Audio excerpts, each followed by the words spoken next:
Amén. Señor bendiga, iglesia. Alegría estar aquí de nuevo y poder compartir juntos la palabra del Señor. Y hoy vamos a estar meditando juntos en Génesis capítulo 19. Así que ya os invito a poder abrir la Biblia y conmigo en Génesis capítulo 19, y vamos a estar leyendo los versículos 1 al 29.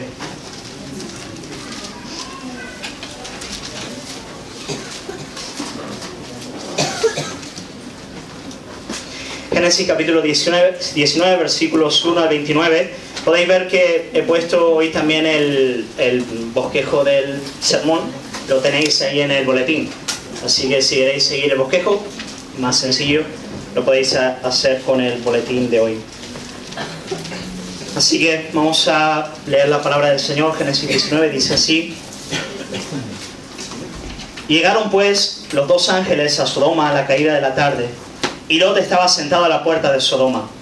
Y viéndolos, Lot se levantó a recibirlos y se inclinó hacia el suelo. Y dijo: Ahora, mis señores, os ruego que vengáis a casa de vuestro siervo y os hospedéis, y lavaréis vuestros pies, y por la mañana os levantaréis y seguiréis vuestro camino. Y ellos respondieron: No, que en la calle nos quedaremos esta noche. Mas él porfió con ellos mucho y fueron con él.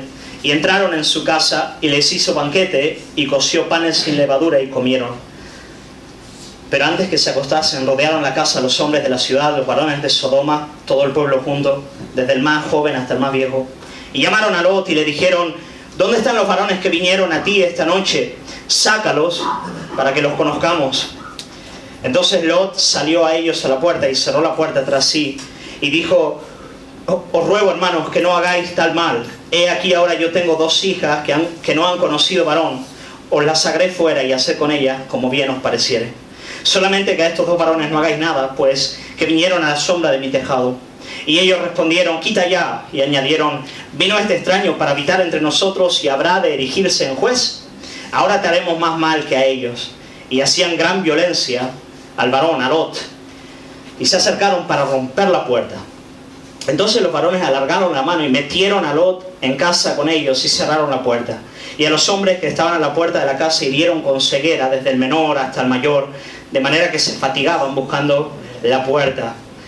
Y dijeron los varones a Lot: ¿Tienes aquí alguno más? Yernos y tus hijos y tus hijas y todo lo que tienes en la ciudad, sácalo de este lugar, porque vamos a destruir este lugar, por cuanto el clamor contra ellos ha subido de punto delante de Jehová. Por tanto, Jehová nos ha enviado para destruirlo. Entonces salió Lot y habló a sus yernos, los que habían de tomar a sus hijas, y les dijo: Levantaos, salid de este lugar, porque Jehová va a destruir esta ciudad. Mas pareció a sus yernos como que se burlaban. Y al rayar el alba, los ángeles daban prisa a Lot, diciendo: Levántate, toma tu mujer y tus dos hijas que se hallan aquí, para que no perezcas en el camino de la ciudad, en el castigo de la ciudad. Y deteniéndose él, los varones asieron de su mano, y de la mano de su mujer, y de las manos de sus dos hijas, según la misericordia de Jehová para con él. Y lo sacaron y lo pusieron fuera de la ciudad. Y cuando los hubieron llevado fuera, dijeron: Escapa por tu vida, no mires tras ti, ni pares en toda esta llanura, escapa al monte, no sea que perezcas. Pero Lot les dijo: No, yo os ruego, señores míos, he aquí ahora ha hallado vuestro siervo gracia en vuestros ojos, y habéis engrandecido vuestra misericordia que habéis hecho conmigo, dándome la vida. Mas yo no podré escapar al monte, no sea que me alcance el mal y muera. He aquí ahora esta ciudad que está cerca para huir allá, la cual es pequeña. Dejadme escapar ahora ya, ¿no es ella pequeña? Y salvaré mi vida. Y le respondió: He aquí he recibido también tu súplica sobre esto, y no destruiré la ciudad de que has hablado. Date prisa, escápate ya, porque nada podré hacer hasta que hayas llegado allí.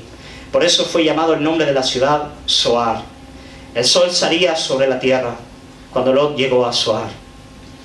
Entonces Jehová hizo llover sobre Sodoma y sobre Gomorra azufre y fuego de parte de Jehová desde los cielos. Y destruyó las ciudades y toda aquella llanura, con todos los moradores de aquellas ciudades y el fruto de la tierra. Entonces la mujer de Lot miró atrás a espaldas de él y se volvió estatua de sal. Y subió Abraham por la mañana al lugar donde había estado delante de Jehová, y miró hacia Sodoma y Gomorra, y hacia toda la tierra de aquella llanura miró. Y he aquí que el humo subía de la tierra como el humo de un horno. Así, cuando destruyó Dios las ciudades de la llanura, Dios se acordó de Abraham y envió fuera a Lot de en medio de la destrucción, al asolar las ciudades donde Lot estaba. Muy bien, vamos a orar y poner este tiempo delante del Señor. Padre, queremos alabarte por tu palabra. Señor, queremos alabarte y adorarte por poder llegar a un texto como este. Y queremos pedirte la ayuda, Señor, de tu Espíritu Santo para poder entender tu justicia, tu juicio, tu santidad. Señor, nosotros queremos adorarte y alabarte y engrandecerte a causa de tu gracia, de tu misericordia, de tu amor. Pero también queremos hacerlo porque tú eres Dios santo, tú eres Dios justo, tú eres Dios que aborrece el pecado. Señor, y a partir de Cristo nosotros queremos alabarte a causa de eso también, Señor, y reconocerte, Señor, como el Dios todopoderoso, que reina, juez de los cielos y de la tierra, que un día volverá para ejecutar justicia sobre las naciones. Padre, vivimos en una sociedad superficial en cuanto a la realidad del pecado, y nuestros propios corazones muchas veces son tan livianos delante de ti. Por eso, Señor, cuando exponemos este texto en esta mañana, queremos pedirte por tu gracia y por tu favor, que tú vengas con poder, Señor, trayendo gravedad a nuestros corazones, Señor, para que también tu gracia, tu misericordia y tu gran amor puedan brillar con toda fuerza. Padre, ponemos delante de ti este tiempo y pedimos que tú nos bendigas, Señor, y nos hables en el nombre de Cristo Jesús. Amén. Amén. Muy bien, seguimos nuestro estudio de la vida de Abraham y llegamos a Génesis capítulo 19, a la destrucción de Sodoma y de Gomorra. Y leemos en el versículo 27, los versículos 27 al 29. Mirad qué descriptivos son en cuanto a esta narrativa. Y subió Abraham, aquel viejo Abraham, por la mañana al lugar donde había estado delante de Jehová, en el capítulo 18, intercediendo a favor de aquella tierra. Y miró hacia Sodoma y Gomorra, y hacia toda la tierra de aquella llanura miró, y he aquí que el humo subía de la tierra como el humo de un horno. Así, cuando destruyó Dios las ciudades de la llanura, Dios se acordó de Abraham y envió fuera a Lot de en medio de la destrucción, al asolar las ciudades donde Lot estaba. Allí estaba el viejo Abraham, viendo la manifestación de la justicia de Dios sobre las ciudades del valle. Posiblemente en aquel momento Abraham todavía no supiese que Dios, a causa de su intercesión, había salvado a Lot y a su familia. Pero lo que sí era cierto es que delante de Abraham se había manifestado irrefutablemente la justicia y el juicio de Dios. El texto es bien descriptivo. Se nos dice que el humo subía de la llanura como el humo de un horno, después de aquella terrible catástrofe que había acontecido en aquel lugar. Hermano, no hace falta ser un gran estudiante de la Biblia para darse cuenta de cuál es el énfasis de esta narrativa. En realidad hay dos grandes énfasis en esta narrativa del capítulo 29. El primero de ellos es que Dios es un juez justo, que aborrece el pecado y que ejecuta su juicio sobre la tierra. Eso es lo que vemos en Sodoma y en Gomorra. Dios es un juez justo, que aborrece el pecado y que ejecuta su juicio sobre la tierra. Ese es el primer gran énfasis de esta narrativa. Y el segundo es que cuando Dios manifiesta sus juicios, Él se acuerda de hacer misericordia. Y eso es lo que vemos en la vida de Lot y su familia. Dios es juez justo, que aborrece el pecado y manifiesta su justa sentencia sobre la tierra.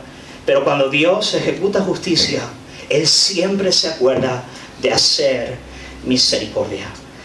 De modo que al acercarnos a este texto, nosotros nos vamos a acordar de lo que el apóstol Pablo dice en Romanos capítulo 11, versículo 22, cuando Pablo dice: mirad pues la bondad y la severidad de Dios. Mirad pues la bondad y la severidad de Dios. Esas dos realidades siempre tienen que estar presentes en nuestras vidas. Siempre tenemos que relacionarnos con Dios reconociendo que Él es un Dios bueno y que Él es un Dios severo. Y ambas piernas nos ayudarán a caminar de manera correcta en la vida cristiana. La misericordia de Dios, la severidad de Dios, Dios es misericordia, amor, gracia. Dios es fuego consumidor que aborrece el pecado, que ejecuta sus justos juicios. Ese es nuestro Dios. Ahora, cuando yo estaba meditando en este capítulo, yo pensé, es imposible tratar las dos cosas en un solo sermón.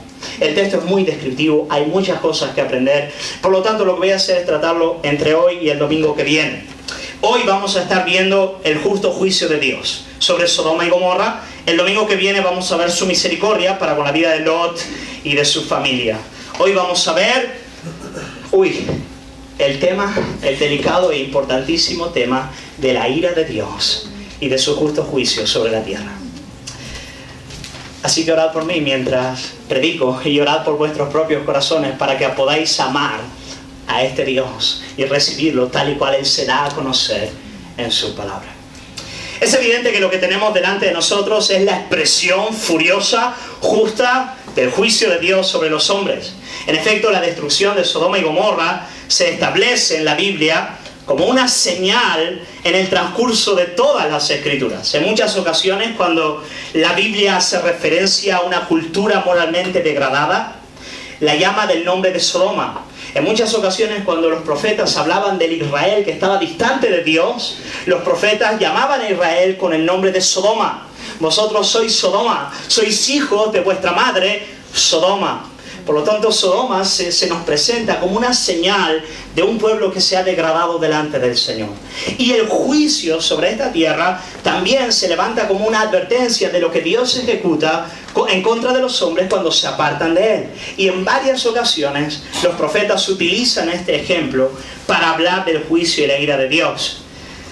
Pero inclusive entre los no creyentes, esta es una de las narrativas bíblicas más conocidas, ¿no es verdad? Si tú hablas con un no creyente, casi siempre conocen que en un lugar de la Biblia donde se manifiesta que Dios es un juez justo, que aborrece el pecado, que lo juzga, ellos piensan en Sodoma, ellos piensan en Gomorra. Ahora, este tema de la justicia, el juicio de Dios, la ira de Dios, es posiblemente uno de los temas más difíciles para tratar en nuestra sociedad.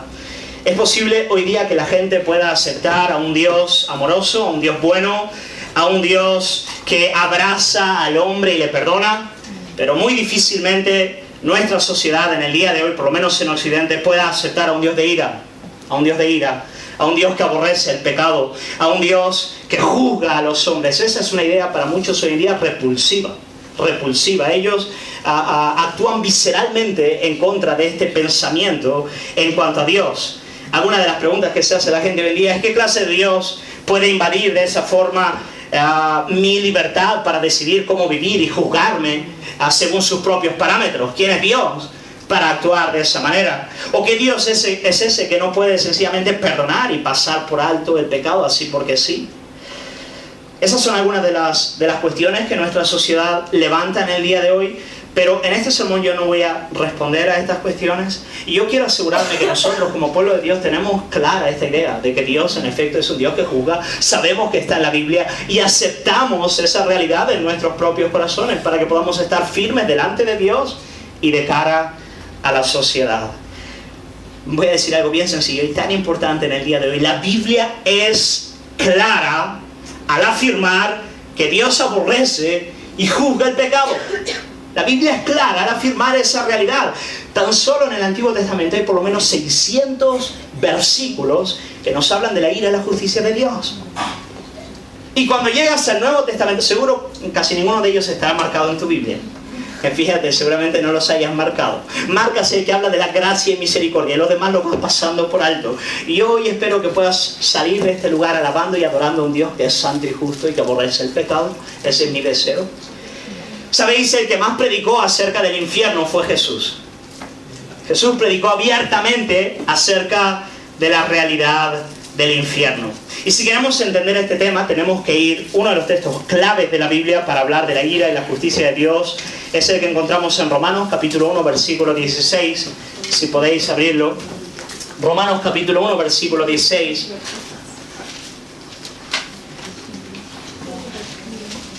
El apóstol Pablo dice: porque la ira de Dios, se revela desde los cielos contra toda impiedad. 1.18, ¿no es verdad? Dije 16, es 18. 1.18. Porque la ira de Dios se revela desde los cielos contra toda impiedad e injusticia de los hombres que detienen con injusticia la verdad. Fijaos, ahí está claro y explícito. Se nos dice, la ira de Dios se revela desde los cielos. Desde los cielos la idea es sobre todas las cosas, en el mundo entero, y con toda autoridad. Con toda autoridad, sin que nadie pueda detenerla, replicarla, argumentar en su contra, frenarla de alguna manera. Dios manifiesta su ira desde los cielos, como Rey de toda la tierra, y en todo lugar, el tiempo entero, la ira de Dios se está manifestando contra toda impiedad e injusticia de los hombres, contra la rebelión humana, por cuanto el conocimiento que de Dios ellos tenían y tienen, lo están deteniendo el tiempo entero y echando hacia afuera. Están teniendo una actitud rebelde continuamente en contra de Dios. Y Dios está manifestando su ira. Ahora, esto es bien interesante, porque si leéis en Romanos 1:18, se nos dice la ira de Dios, la traducción Reina Valera dice se revela. La mejor traducción sería se está revelando, está revelándose continuamente. La Biblia ya nos enseña que hay un día donde Dios va a juzgar la tierra, el día del juicio, o a veces los profetas lo llaman el día de la ira. Pero si bien es cierto que vendrá un día donde Dios va a establecer justicia en esta gran historia, lo cierto es que la ira de Dios es una realidad continua en la historia de los hombres. Ella se está revelando continuamente.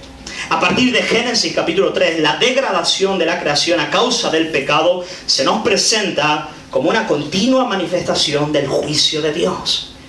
Martin Lloyd-Jones, él decía que es imposible entender el mundo en el que vivimos aparte del concepto del juicio y la ira de Dios.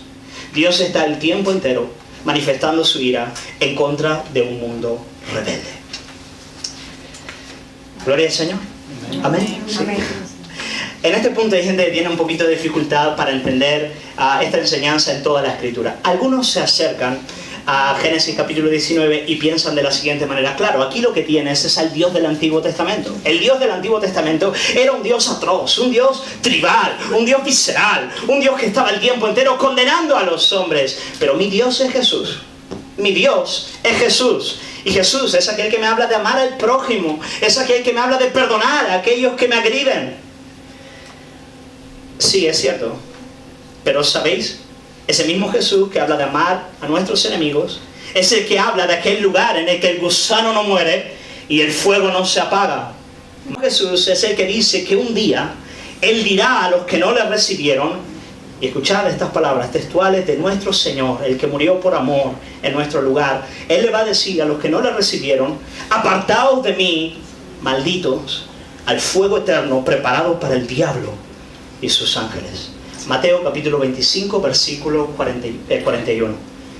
¿Lo veis? El mismo Dios amoroso, el mismo Señor Jesús nos habla de la realidad de la condenación eterna. Por un lado, en el Antiguo Testamento vemos además expresiones increíbles de la gracia de Dios. No solamente vemos los juicios divinos. Por ejemplo, David en el Salmo 103, versículo 10 dice: no ha hecho con nosotros conforme a nuestras iniquidades, ni nos ha pagado conforme a nuestros pecados. Como el Padre se compadece de los hijos, se compadece el Señor de los que le temen. La vida de Abraham es una expresión de la gracia de Dios en el Antiguo Testamento. Dios le llama por gracia, Dios le dirige por gracia, Dios en su misericordia pasa por encima de los pecados de este hombre. El Antiguo Testamento está tan lleno de la gracia de Dios como el Nuevo Testamento. Ahora, ¿por qué nos pasa que muchas veces vemos al Nuevo y nos parece que es diferente del Antiguo en este asunto de la justicia de Dios? ¿Sabéis? Un teólogo llamado Carson, él dice lo siguiente, a mí me parece muy interesante. En el Antiguo Testamento nosotros encontramos muchas expresiones físicas y temporales del castigo de Dios. Vemos guerras, vemos hambrunas, vemos a Dios destruyendo a Sodoma y Gomorra, enviando fuego del cielo. Y entonces vemos esas realidades del juicio temporal, del juicio físico de Dios, y se nos hace muy real, muy palpable. Pero cuando llegas al Nuevo Testamento, se nos habla de manera mucho más clara del juicio eterno. Y la doctrina del infierno, que es muy ambigua en el Antiguo Testamento, de repente se nos presenta claramente en el Nuevo. ¿Vais conmigo? ¿Se entiende eso? Y hermanos, ¿qué es peor, el castigo temporal o el eterno? El eterno, ¿no es verdad? Pero para nosotros, seres muy de la tierra como somos, vemos estas expresiones temporales y decimos terrible. Y escuchamos hablar de la realidad del infierno y a veces nos parece un poco ambigua, distante. Pero lo cierto es que tanto la gracia de Dios como la justicia de Dios se hacen presentes en el Antiguo Testamento y se nos manifiestan mucho más claras y nítidas en el Nuevo. Es la misma cosa, solo que se manifiestan de manera mucho más clara y nítida en el Nuevo Testamento. Ahora, ¿cómo debemos entender el juicio de Dios? ¿Qué significa el juicio de Dios? ¿Cómo podemos entender esta realidad? ¿Cómo podemos nosotros entender la ira y el juicio divino? Mira, yo voy a comenzar diciendo lo que no es. Lo que no es. ¿Qué no es la ira de Dios o el juicio de Dios? Cuando la Biblia ella nos habla de la ira de Dios, ella no nos está hablando de un Dios que pierde los estribos y comienza a golpear a todas partes, un Dios rojo, enfadado, encolerizado, que golpea a los hombres. La Biblia tampoco nos habla de un Dios que tiene algún deseo morboso de castigar el pecado. Un Dios que solamente está esperando a que el hombre cometa un pecado para descender con su golpe. No, nada de eso. Me acuerdo, una vez escuché a un predicador llamado Doug Wilson, que él contaba de una iglesia metodista en Inglaterra, cuando el liberalismo ya estaba llegando a la nación. El liberalismo es aquel tipo de teología que enseña que no hay infierno, que Dios es bueno, que al final todo el mundo se salva, y todas esas cosas. Y esta iglesia metodista fervorosa quería mantenerse en la palabra, y entonces le piden al obispo, ellos tienen obispo, ¿no?, que les envíe un pastor que predique del infierno. Entonces le enviaron un pastor que predicaba del infierno, y después de 2 meses la iglesia lo echa. Entonces vuelve a hablar, lo echa. Después vuelve a hablar con el obispo y le dice: por favor, envíenos un pastor que predique del infierno. Y él: pero si es lo que he hecho. Entonces le envía un segundo pastor que predica del infierno, y después de 2 meses lo echa. Y por tercera vez le pide al obispo: por favor, envíenos un pastor que predique del infierno. Y él dice: pero de nuevo, si ya os envié, por favor, envíenos uno que predique del infierno. Le envía el tercero. Y el obispo estaba esperando. Yo creo que después de 2 o 3 semanas van a echarlo de nuevo, y yo no sé qué voy a hacer ya después de la tercera. Pasan 2 meses, 3 meses, 1 año, 2 años, el pastor sigue ahí, y entonces el obispo va a la iglesia y les pregunta: pero hermanos, ¿qué ha pasado? Porque no entiendo, o sea, los 3 predicaban del infierno, ¿por qué habéis echado a los 2 primeros y os habéis quedado con el tercero? ¿Sabe, señor? El asunto es que el tercero nos predica del infierno como si quisiera que no estuviésemos ahí. Realmente nos da la sensación de que Él no quiere que estemos en ese lugar. ¿Por qué lo digo, hermanos? Porque a veces cuando se predica de la realidad del infierno, se predica de tal manera que parece que quieres enviar a la gente al infierno. Cuando tienes un concepto de un Dios airado, de un Dios que juzga a los hombres, a veces puedes hablar de estas realidades de tal manera que te equivocas a la hora de presentar la realidad acerca de Dios. Por lo tanto, debemos aprender a predicar acerca de estas realidades diciéndole a la gente: yo no quiero que estés ahí. Yo no quiero que estés ahí. Dios, cuando hablamos de la ira de Dios, no estamos hablando de un Dios que pierde los estribos, de un Dios que se alegra en juzgar al hombre. La ira de Dios es buena y justa, porque Dios es bueno. Amén. La ira de Dios es su respuesta, es la respuesta de un Dios bueno a todo aquello que es malo y perverso. Es su justa indignación en contra de todo lo que es contrario a su santidad, a su belleza, a la valía de su persona y de su carácter, y a todo lo que es contrario a su propia creación. La ira de Dios es su respuesta a todo aquello que denigre su propia gloria y que va en contra de lo que Él ha creado. Por lo tanto, necesitamos a un Dios justo, a un Dios que se aire en contra del pecado. La ira de Dios es su respuesta a todo lo que es contrario a lo verdadero, a lo bueno, a lo bello, a lo santo. Hermanos, podemos llegar a decir en este sentido que la ira de Dios es una expresión de su amor. Es una expresión de su amor. Dios es Dios santo, justo, se indigna visceralmente, ira en contra del pecado, porque Él ama. Porque Él ama. Hermanos, imaginaos, esto es bien sencillo, imaginaos que ¿qué pensaríais de mí si yo voy por la calle y yo veo a un hombre dándole una paliza a un niño y yo logro mantenerme con total indiferencia delante de esa realidad y paso de largo, ¿qué pensarías de mí? Pensarías que algo está gravemente equivocado en mi corazón, algo está mal en mi corazón. O sea, algo tiene que haber pasado ahí adentro para que yo no haya respondido con una santa violencia, con una ira que se levanta en contra del pecado y la maldad, en contra de la perversidad. El amor necesita de la ira en contra de todo aquello que hace daño a aquello que se ama. D.A. Carson, este mismo teólogo, él destaca que la ira de Dios, esto es un poquito más difícil, pero yo creo que se puede entender, la ira de Dios es un atributo secundario. Y me explico. Nosotros podemos decir que Dios es amor, como no podemos decir que Dios es ira. La Biblia dice Dios es amor, porque desde antes del principio de los tiempos, Dios es amor en el seno de la Trinidad. Pero la ira de Dios es la respuesta de su amor a todo aquello que es en contra de su carácter y santidad, que es belleza, pureza, gloria, santidad, y por lo tanto que destruye también a lo que Él ha creado, donde Él ha impreso su gloria en la creación también. Por lo tanto, un Dios que ama es un Dios justo, un Dios santo es un Dios que aborrece el pecado, un Dios que es todo belleza, pureza, santidad, es un Dios visceralmente airado en contra de la maldad, porque Él la ve con unos ojos puros. Él sabe la realidad perversa del pecado de manera que nosotros no logramos apreciarla. ¿Sabéis? Jesús dijo que llegaría el día en el cual la maldad abundaría de manera tan amplia, tan grande, que el amor de muchos se enfriaría. Y una de las evidencias más importantes de la falta de amor es la falta de ira e indignación en contra de la realidad de la maldad. Cuando tú amas, tú sabes lo que es tener ira santa. Cuando tu corazón es indiferente, entonces tú ya has llegado a la realidad del odio, donde realmente tú te has encerrado en el mismo infierno. Cuando tú amas con el amor de Cristo, tú aborreces con todas tus fuerzas el pecado. Y cuando yo estaba pensando en estas palabras del Señor, cuando Él dice llegará un día en el cual el amor de muchos se enfriaría a causa de la maldad, yo estaba pensando, Señor, ¿cómo puedo yo ser librado de esa realidad? ¿Cómo yo puedo tener una percepción real de la belleza de tu ira, de la belleza de tu justicia?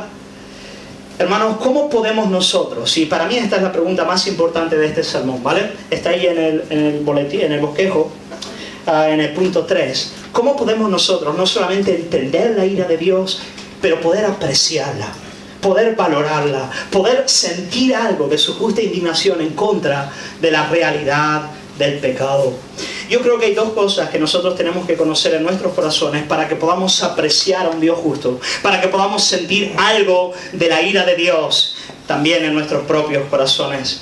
La primera de ellas, tenemos que tener un concepto amplio de la gloria de Dios. La gloria de Dios, la gloria de su belleza, de su santidad, la gloria que Él ha impreso en su creación, que Él ha puesto en este mundo, en el hombre. La segunda de ellas es ver la perversidad y fealdad del pecado. La perversidad y fealdad del pecado. Tenemos que ver el valor de la gloria de Dios y tenemos que ver la fealdad y perversidad del pecado. En cierta ocasión el profeta Isaías, él estaba orando en el templo cuando el Señor mismo se le apareció en toda su gloria. Él tuvo una visión de la gloria de Dios. Él vio al Señor sentado en su trono y sus faldas llenaban todo el templo. Su gloria estaba, su belleza, su santidad, su justicia delante del profeta. En ese momento Isaías apreció la valía de Dios, la hermosura de Dios. Y lo primero que él dijo en Isaías capítulo 6, versículo 5, es lo siguiente. Él dijo, ay de mí, miserable de mí, literalmente miserable de mí, que soy muerto. Y luego dice, porque siendo hombre inmundo de labios, mis ojos, y habitando en medio de un pueblo que tiene labios inmundos, mis ojos han visto al Rey, Jehová de los ejércitos. Fíjate qué interesante, cuando él se depara con la gloria y la belleza y la santidad de Dios, en ese momento él se da cuenta de la fealdad de su propio pecado y del pecado que le rodea. de repente él gana una visión que hasta ese momento él no tenía. Delante de él la belleza de Dios, la gloria de Dios, la pureza de su santidad. Y a partir de esa realidad, la perversidad, la fealdad, la negrura de su propio pecado y del pecado que le rodea. Nosotros necesitamos tener la misma experiencia. Necesitamos eso para apreciar la justicia de Dios, para apreciar que sus juicios son justos, para darnos cuenta de que Dios actúa con justicia, que Dios es santo, que Él es bueno. Hermano, imagínate que tú estás en un tribunal y delante de ti hay dos casos. Primero se está juzgando a un homicida que mató a un pariente. No voy a decir cuál para no hacerlo más morboso. Mató a un pariente. Y entonces el fiscal hace su tarea de manera extraordinaria y se llega claramente al veredicto de que es culpable. Las evidencias muestran que es culpable. Y entonces el juez va a dictar cuál es el veredicto, cuál es la condena, la pena para este hombre. Y se le dice, usted va a pagar por su delito con 1 semana de ayuda a la comunidad. Oh, ok. Segundo, llega el segundo. El segundo lo que ha hecho es saltar el muro de su casa para matar a la gallina del vecino. Y lo están juzgando a causa de eso. Las evidencias van en su contra. Es evidente que el hombre lo ha hecho. Y entonces, el juez va a dictar cuál es la condena para él y se le dice, usted por haber matado a la gallina. Ojo, no que el vecino fuese una gallina, o sea, realmente el vecino tenía una gallina. No, cuando digo la gallina del vecino, no es que el vecino fuese una gallina, ¿no? Mataron a la gallina, sí, gallina de verdad. Hace poco están filmando. Bueno, el juez entonces da su veredicto y dice, para usted por haber matado a la gallina, 30 años de prisión. ¿Qué pensaría? Aquí algo está mal. O sea, por haber matado a un pariente le han dado 1 semana de ayuda a la comunidad y por haber matado a una gallina le han dado 30 años de prisión. Nosotros solamente podemos entender la justicia, dignidad, valor de una sentencia y una condena si apreciamos la gloria, justicia y dignidad de aquel a quien se le ha hecho el agravio. De modo que si tenemos un concepto pequeño de la gloria de Dios, no vamos a poder apreciar su justo juicio. No vamos a poder apreciar que el infierno es necesario. Que la justicia de Dios es necesaria, es buena, es santa, es pura. Por eso necesitamos la visión que tuvo Isaías en el templo. Cuando él entró, tenemos que ir a la Biblia. Tenemos que leer los textos que hablan de la santidad y pureza de Dios en nuestra generación. Y tenemos que pedirle al Espíritu Santo de Dios que nos dé gracia para poder ver la belleza y pureza de su santidad. Amén, iglesia. Amén. Yo te animo a hacer eso, a ser como Cristo. Ayúdame a ser como Cristo. Solamente un paréntesis aquí, hermanos. Es bien importante que nosotros podamos entender también la justicia y santidad de Dios, porque si no, no vamos a entender su gracia. Al final del sermón voy a hablar de la cruz. Ambas cosas caminan de la mano. Tú tienes que entender la santidad de Dios, su ira, su juicio, para entender su gracia, su misericordia y su favor. Así que yo quiero animarte a poder orar y avanzar en esa dirección. Muy bien. Seguimos en el sermón. La pregunta que quiero responder ahora es: ¿cuál es la causa por la que el juicio de Dios vino sobre Sodoma y Gomorra? ¿Cuáles son los pecados que vemos en esta ciudad? Y hermanos, si hablar de la justicia de Dios ya no es un tema fácil, ahora entonces vamos a entrar en el barro. Y de verdad da vergüenza tener que hablar de algunas de estas cosas, pero qué importante es. ¿Cuáles son los pecados que vemos en esta ciudad, en esta cultura, por los cuales la justicia de Dios se manifestó? Voy a hablar de 4 de ellos. El primero es que ellos cambiaron la verdad por la mentira. Eso es lo primero que vamos a ver en el texto. Ellos cambiaron la verdad por la mentira. El segundo es que es una sociedad violenta, una sociedad entregada a la violencia. En tercer lugar, es una sociedad entregada al vicio, una sociedad esclavizada. Y en cuarto lugar, es una sociedad deshumanizada, una sociedad que va contra natura. Voy a hablar de esas 4 realidades. La primera de ellas Cambiaron la verdad por la mentira. La primera de ellas es que cambiaron la verdad por la mentira. Lo veis en el texto, Lot estaba sentado a la puerta de la ciudad cuando estos dos ángeles llegan. Que Lot estuviese sentado a la puerta de la ciudad significa que Lot ya tenía cierta prominencia en la ciudad, era una persona importante, ahí se sentaban los gobernadores. Por lo tanto, Lot tenía influencia ya en la ciudad de Sodoma. Llegan estos dos hombres, Lot les muestra hospitalidad, parece que él les reconoce como siendo gente importante porque se arrodilla delante de ellos, les ruega que ellos puedan hospedarse en su casa. Los hombres, mostrando buena educación, le dicen que no, que se van a quedar afuera, pero Lot, conociendo la sociedad en la que estaba, casi les empuja a entrar a su casa y ellos finalmente ceden a quedarse con él. Les hace comida, tienen un buen tiempo en la casa, pero antes de ir a dormir, el texto nos dice que todos los hombres de la ciudad, desde los más pequeñitos, desde los niños hasta los más ancianos, se reúnen alrededor de la casa y le exigen a Lot que quite a esos dos hombres para poder tener relación sexual con ellos. Cuando en el versículo 5 se nos dice, quítalos de ahí para que los conozcamos, esa palabra conocer no es que ellos querían tener una charla con ellos. No es que querían tener una charla, saber de dónde vienen, tomarse un café y tal. No. Lo que ellos querían era tener relación sexual. Querían montar una orgía en ese lugar. Por eso Lot sale desesperado diciéndoles, por favor, no hagáis esa maldad. En el versículo 7... cuando todos ellos están alrededor de la casa exigiendo que aquellos dos forasteros saliesen para tener relaciones sexuales con ellos, Lot sale de la casa y en el versículo 7 les dice, y prestad atención, este es un versículo bien interesante, les dice, os ruego, hermanos míos, que no hagáis tal maldad. En otras palabras, lo que Lot les está diciendo, lo que estáis haciendo está mal. Conforme a los parámetros divinos que Lot conocía, lo que estáis haciendo está mal. Y yo os ruego que no actuéis de esa manera. Ahora, ¿cómo responden ellos a estas palabras de Lot? Versículo 9. Mira lo que le dicen. Le dicen, quita ya. Y añadieron, vino este extraño a habitar entre nosotros. Y habrá de erigirse por juez.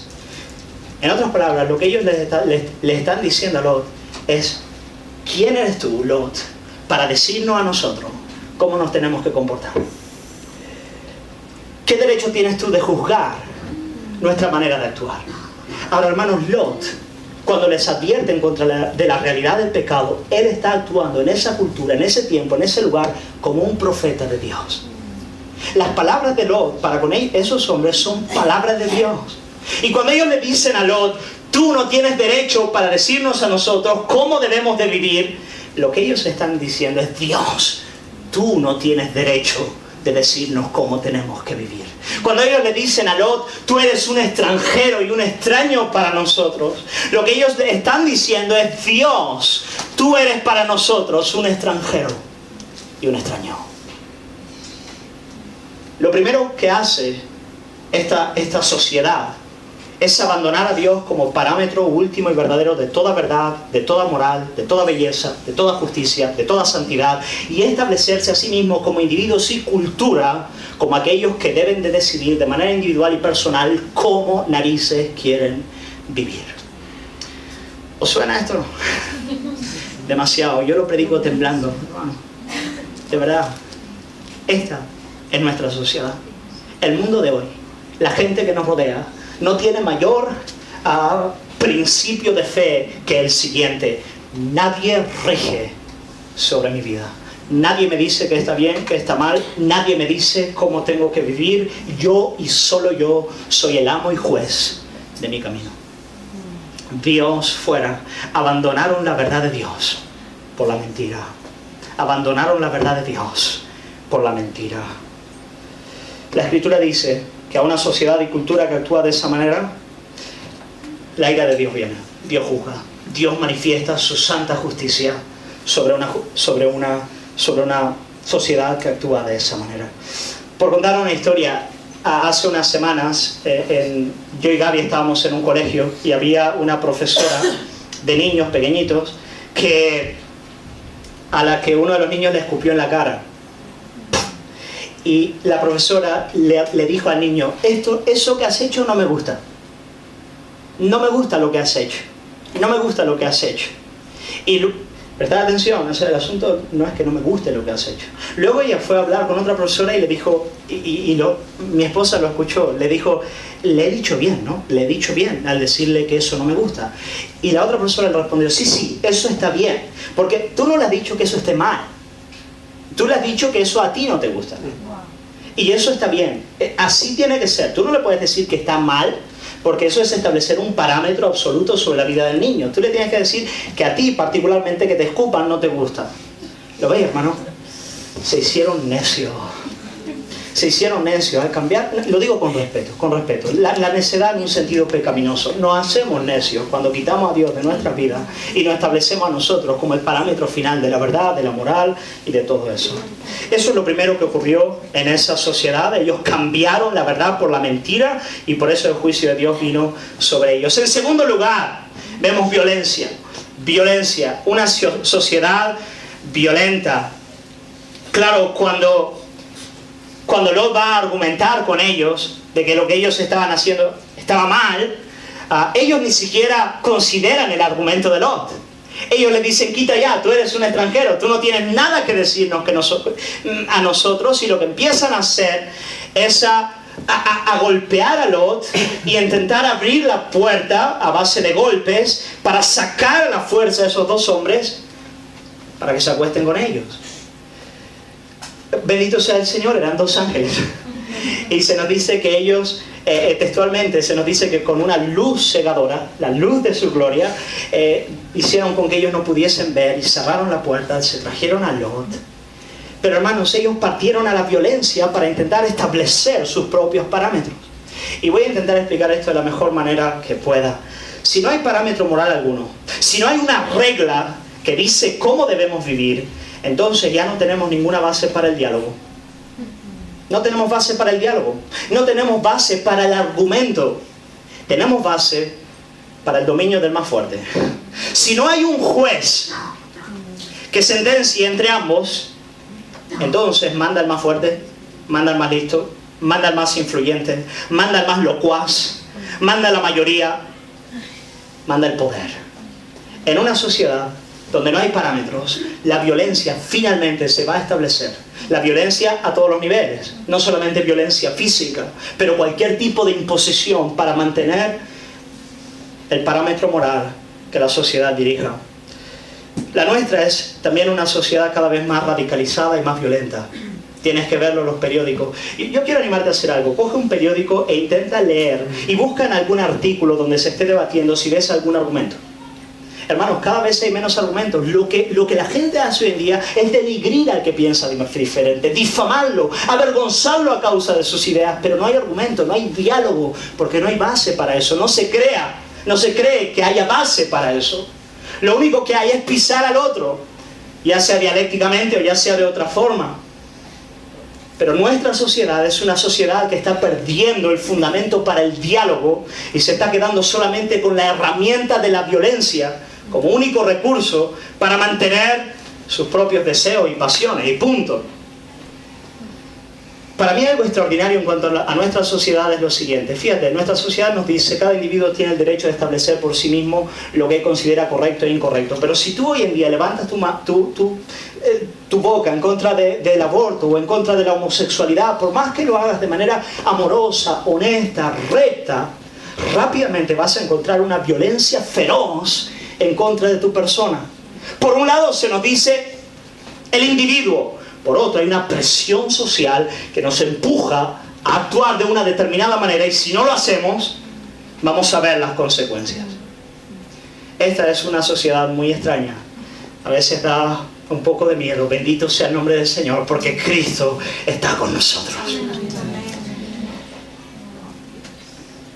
Cambiaron la verdad por la mentira, violencia. La tercera es el vicio. Es el vicio. Lo que vemos aquí es una sociedad esclavizada por el vicio. Cualquier persona con algo de cordura verá que había un problema muy grave en ese lugar. Cuando llegan dos hombres nuevos a la ciudad, hermano, todos los varones de Sodoma, desde los niños hasta los más viejitos, están como perros desesperados alrededor de la casa de Lot, exigiendo que esos hombres salgan, está dormido, ¿no?, para tener relaciones sexuales con ellos. Hermano, algo está mal aquí. Y tú me puedes decir, claro, lo que está mal es que ellos quieren, es la inmoralidad sexual. Sí, la homosexualidad, hablaré de eso a seguir. Pero hay algo más que la perversión sexual aquí. Hay algo más que rige y esclaviza a esa sociedad. Hay una esclavitud del alma, un vicio del corazón. Cuando se llega a textos como estos, hermano, en los que nosotros vemos a Dios juzgando a causa de la perversión sexual, lo primero que la gente del mundo suele pensar, digo, aquel que no conoce al Señor, el inconverso, nuestra sociedad, lo primero que suele pensar es lo siguiente: ya lo tienes de nuevo, la Biblia hablando en contra del sexo, ¿no es verdad? Aquí lo tienes de nuevo. Dios en contra de los placeres del cuerpo. Claro, sí, en contra de toda forma de sensualidad. Dios está en contra de todo eso. No. Dios creó el sexo. Dios creó el cuerpo para sentir placer. Dios creó la comida. El problema no es ese. No es por el sexo que Dios les condena a los hombres. Hermanos, lo que está pasando aquí es que hay un vicio que dominaba aquella sociedad por haber quitado a Dios de sus vidas y haber puesto el placer sexual en su lugar. Es terrible notar la ansiedad que tienen los hombres de Sodoma. Estos hombres están esclavizados por un deseo, ¿no es verdad? O sea, están desesperados, ansiosos por dar un paso más en su apetito sexual. Estos hombres son esclavos. Ellos abandonaron a Dios como fuente de su deleite y se vieron esclavizados por placeres menores. Y eso es siempre lo que acontece. Cuando tú quitas a Dios y pones a otra cosa, esa te esclaviza. Y cuando ella te esclaviza, ella te denigre, ella se degenera. Si yo busco, no hay ningún menor aquí, ¿no? O alguien que no pueda escuchar. Papi, está atento. Mira, si yo busco en el sexo el placer de mi alma, el deleite de mi corazón, mi esposa no va a ser suficiente. Primero es mi esposa, después son 2, después son 3, después son 10, después ya no son mujeres, después son hombres. Y la degradación de aquello en lo que estoy buscando, el placer de mi alma, es cada vez más agudo. Ocurre con el sexo, ocurre con la comida, ocurre con cualquier placer. Cuando Él se establece como el Dios de mi alma, Él se degenera y me degenera, me deshumaniza, como vamos a ver en el próximo punto. Y eso es lo que vemos en esta sociedad. Una sociedad que buscando la satisfacción de su alma en el placer, se ha visto esclavizada de Él.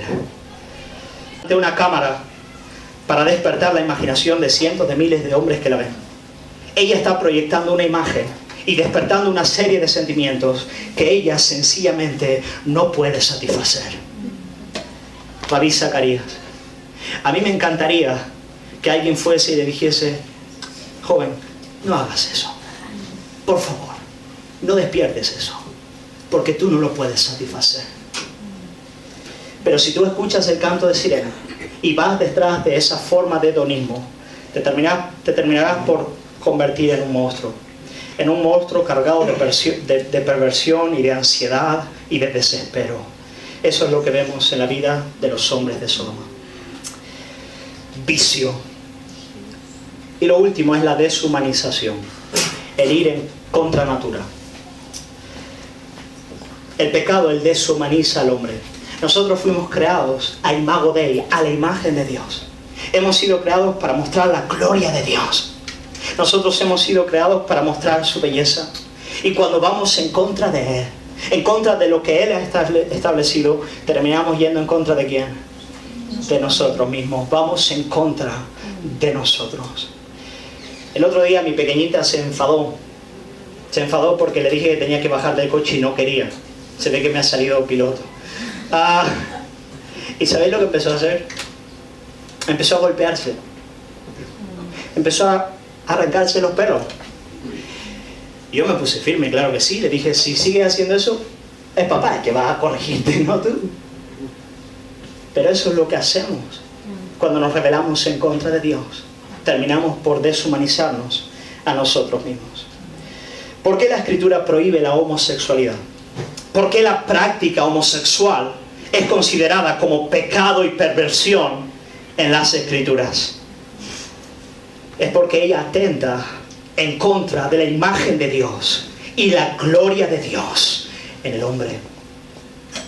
Como todas las cosas, el sexo tiene como propósito manifestar la belleza de Dios y su propósito para con nuestras vidas. Él creó al hombre y a la mujer para que, siendo diferentes, puedan disfrutar de una unión íntima, profunda, placentera, dentro del pacto del matrimonio. Amén. Hermanos, si no hay Dios, si tú estableces el parámetro final, entonces haz lo que quieras. Pero si Dios está ahí, y si hemos sido creados para su gloria, entonces hay diseño y hay propósito en todas las cosas, inclusive el sexo. Y Dios creó al hombre y a la mujer para poder disfrutar del sexo dentro del pacto matrimonial. Y ahí es precioso, ahí es hermoso, ahí es la gloria. Ahí tú glorificas a Dios, tú muestras su belleza, su valía. La homosexualidad, ella se levanta en contra de la belleza de esa realidad. La homosexualidad es ególatra. El hombre busca al hombre, la mujer busca a la mujer, te busca a ti mismo. El sexo es para disfrutar de aquel que, siendo diferente de ti, se une en una perfecta comunión contigo, así como el Padre, el Hijo y el Espíritu. Es espectacular lo que Dios ha proyectado en el sexo, pero se deshumaniza. El hombre termina yendo en contra natura cuando se levanta en contra del plan de Dios. Al ir en contra de Dios, vamos en contra de nuestra propia naturaleza. Pero es interesante porque en Sodoma vemos que esta es una realidad generalizada. Y esto es a destacarse. Ya es una realidad social. Es una realidad que abarca toda la sociedad. Desde los más pequeños hasta los más ancianos están viviendo una orgía en este tema. La sociedad, y voy a decir una de las cosas más importantes de hoy, la sociedad había perdido la vergüenza. La sociedad había perdido uno de los elementos más importantes para el hombre en su pecado, la vergüenza. Escuchando también a Rabí Zacarías, un apologeta, alguien que defiende la fe cristiana en nuestra sociedad, él decía que el secularismo es quitar a Dios de la sociedad, y el desenfreno moral han erradicado de la sociedad el sentido de la vergüenza. Son muchos hoy en día que ya no tienen la capacidad de sonrojarse cuando hacen algo mal. Y decía Zacarías, mira, tú muéstrame a un hombre o a una mujer que ya no siente vergüenza y yo te mostraré a un monstruo. Te mostraré a alguien capaz de las cosas más atroces en esta tierra. ¿Sabéis? Cuando perdemos la vergüenza, perdemos también nuestra humanidad. Pero eso es lo que vemos en esta sociedad. Perdieron completamente la vergüenza. Eso es lo que vemos en nuestra propia sociedad. Una sociedad que ha cambiado la verdad por la mentira. Una sociedad que se ha entregado a la violencia como medio de diálogo. Una sociedad que está esclavizada de sus propios vicios, pasiones y deleites. Una sociedad que se está paulatinamente deshumanizando. Que está dejando de ser hombre, dejando de ser mujer. Hermanos, esto es terrible. Estas realidades son terribles. Son terribles porque las vemos en la sociedad de Sodoma y Gomorra. Son terribles porque las vemos en nuestra sociedad.